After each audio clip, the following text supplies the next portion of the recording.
वर्षी 17 ऑगस्ट रोजी पहिला श्रावणी सोमवार आणि नागपंचमी असा अत्यंत दुर्मिळ व अद्भुत योग एकत्र आला आहे. श्रावण महिना हा महादेवांच्या उपासनेसाठी अतिशय पवित्र मानला जातो आणि त्यातही सोमवारी नागपंचमी येणे म्हणजे साक्षात शिवाच्या गळ्यातील नागदेवता आणि महादेव यांचा दुहेरी आशीर्वाद मिळवण्याचा हा दिवस आहे. या शुभ संयोगावर जर आपण महादेवांची अत्यंत श्रद्धेने आणि योग्य नियमाने पूजा केली तर आपल्या आयुष्यातील दारिद्र्य, कर्ज, शत्रुपीडा आणि सर्व प्रकारच्या अडचणी दूर होतात.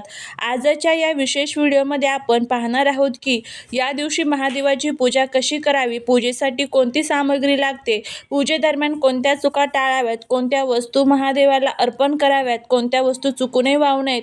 यासोबतच या व्हिडिओचा सर्वात महत्त्वाचा भाग म्हणजे शिवमंदिरातून घरी आणायचा एक असा वस्तू ज्यामुळे अवघ्या एका दिवसात इच्छापूर्ती होऊन कर्जमुक्ती होईल, शत्रूंचा नाश होईल. हा संपूर्ण व्हिडिओ शेवटपर्यंत पहा जेणेकरून सर्व माहिती तुम्हाला अगदी व्यवस्थितपणे मिळेल. व्हिडिओ जर आवडला तर व्हिडिओला लाईक, शेअर, सबस्क्राईब करा आणि कमेंटमध्ये ओम नमः शिवाय लिहायला अजिबात विसरू नका.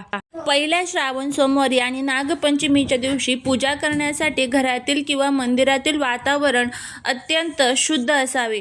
पूजेच्या पूर्वतयारीसाठी लागणारे साहित्य एकत्र करून ठेवावे. पूजेसाठी तांब्याभर शुद्ध पाणी, गंगाजल, कच्चे दूध, दही, तूप, मध आणि साखर, अखंड अक्षदा, चंदन, भस्म, त्याचबरोबर 5 किंवा 7 बेलाची पाने, त्याचबरोबर पांढरी फुले, धोत्रा, आघाडा, दुर्वा, मंदारची फुले. नागपंचमी विशेष म्हणून थोडेसे मूग किंवा लाह्या, धूप, दीप, कापूर, नैवेद्यासाठी साखर, पेढा, फळे आणि नागदेवतेच्या पूजेसाठी हळद, कुंकू या वस्तू गोळा करून घ्याव्यात. ही सर्व सामग्री शुद्ध आणि स्वच्छ असावी. या दिवशी सकाळी लवकर उठून स्नान करून स्वच्छ वस्त्रे परिधान करावीत. सर्वात प्रथम घरातील देवाऱ्यात किंवा शिव मंदिरात जाऊन शिवलिंगाला शुद्ध पाण्याने आणि गंगाजलाने स्नान घालावे. त्यानंतर दूध, दही, तूप, मध आणि साखर या पंचामृताने शिवलिंगाचा अभिषेक करावा. अभिषेक करताना सतत ओम नमः शिवाय किंवा महामृत्युंजय मंत्राचा जप करावा. पंचामृताने स्नान घातल्यानंतर पुन्हा शुद्ध पाण्याने शिवलिंग स्वच्छ करावे. त्यानंतर शिवलिंगाला पांढरे चंदन किंवा भस्म लावावे. बेलपत्राच्या गुळगुळीत भागावर चंदन आणि ओम लिहून किंवा राम नाव लिहून ते बेलपत्र शिवलिंगावर उलट्या बाजूने देठ आपल्याकडे करून असे अर्पण करावे. नागपंचमीचा योग असल्याने नागदेवतेला हळद अर्पण करावी आणि महादेवाला धूप दीप दाखवून नैवेद्य दाखवावा व शेवटी कापूर लावून आरती करावी. शिवपूजेमध्ये काही वस्तू अत्यंत प्रिय मानल्या गेल्या आहेत तर काही वस्तू पूर्ण करण्यास सक्त मनाई आहे. महादेवाला बेलपत्र, शमीची पाने, धोत्र्याचे फूल, रुईची फुले, पांढरी कमळ, भस्म आणि तांदूळ अत्यंत प्रिय आहेत. नागपंचमीच्या दिवशी नागदेवतेला किंवा शिवलिंगावर नागाला दूध आणि लाह्या अर्पण करणे शुभ मानले जाते. परंतु महादेवाच्या पूजेत काही गोष्टी चुकूनही वापरू नयेत. शिवलिंगावर कधीही तुळशीची पाने अर्पण करू नयेत. तसेच हळद आणि कुंकू हे महादेवाच्या मुख्य पिंडीवर वाहू नये. नागदेवतेला किंवा माता पार्वतीच्या स्थानावर हळद कुंकू वाहू शकता.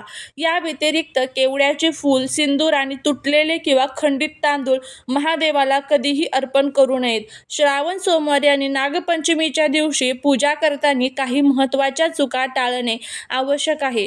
पूजेच्या वेळी मनात कोणताही क्रोध, राग किंवा कोणाबद्दलही वाईट विचार आणू नका. शिवलिंगाची प्रदक्षिणा करताना कधीही पूर्ण प्रदक्षिणा करू नये. त्याचबरोबर सोमसूत्राचा ज्या मार्गाने अभिषेकाचे पाणी बाहेर पडते भंग करू नये. त्यामुळे अर्ध प्रदक्षिणाच करावी. महादेवाला अर्पण करायचे पाणी तांब्याच्या किंवा चांदीच्या पात्रातूनच करावे. प्लास्टिकच्या पात्राचा वापर टाळावा. तसेच नागपंचमीच्या दिवशी जमिनीत खोदकाम करणे किंवा तीक्ष्ण वस्तूंचा वापर करणे टाळावे. घरातील वातावरण शांत आणि प्रसन्न ठेवावे. आता आपण पाहूया या दिवसाचा सर्वात प्रभावी आणि चमत्कारिक उपाय. हा उपाय शिवमंदिरातून एक विशेष वस्तू घरी आणण्याचा आहे.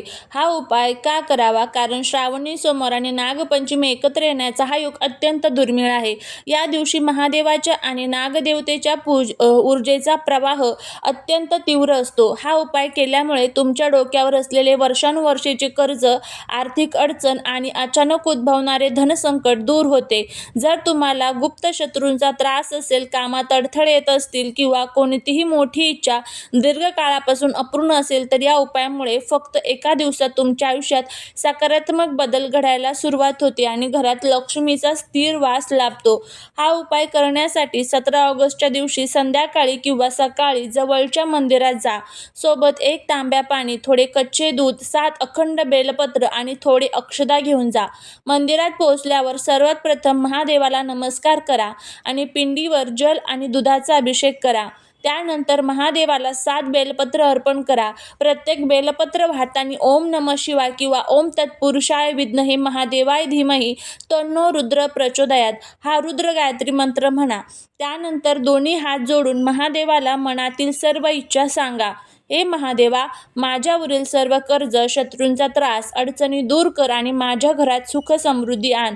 पूजा संपन्न झाल्यानंतर महादेवाच्या पिंडीवर वाहिलेले 7 बेलपत्रांपैकी 1 बेलपत्र जे सर्वात सुंदर आणि अखंड असेल, महादेवांचा आशीर्वाद म्हणून मागून घ्या. हे बेलपत्र मंदिरातून अत्यंत श्रद्धेने घरी घेऊन या. घरी आणल्यावर ते बेलपत्र तुमच्या घरातील देव्हाऱ्यात एका लाल कपड्यावर किंवा तांब्याच्या ताटात ठेवा. त्याला थोडे लाल चंदन आणि अत्तर लावा. त्यानंतर एका रात्रीसाठी ते बेलपत्र देवघरातच राहू द्या. दुसऱ्या दिवशी सकाळी मंगळवारी ते बेलपत्र लाल कपड्यात गुंडाळून तुमच्या तिजोरीत, पैशांच्या पाकिटात किंवा व्यवसायाच्या गल्ल्यात सुरक्षित ठेवा. हे बेलपत्र साक्षात महादेवांचा प्रसाद आणि धन आकर्षणाचे प्रतीक मानले जाते.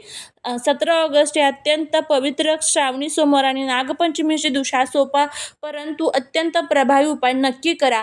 महादेवांच्या आणि नागदेवतेच्या कृपेने तुमच्या सर्व इच्छा पूर्ण होतील. सर्व कष्ट, कर्ज आणि शत्रुपुडा नक्कीच नष्ट होईल. असा हा आपल्याला उपाय या दिवशी करायचा आहे. आता हा उपाय जर तुम्ही या दिवशी करत असाल तर एक गोष्ट लक्षात ठेवायची, घरामध्ये सुतक पिरियड्स आपल्याला नकोत आणि जर सुतक पिरियड्स असेल तर आपल्याला पूजा देखील करता येणार नाही.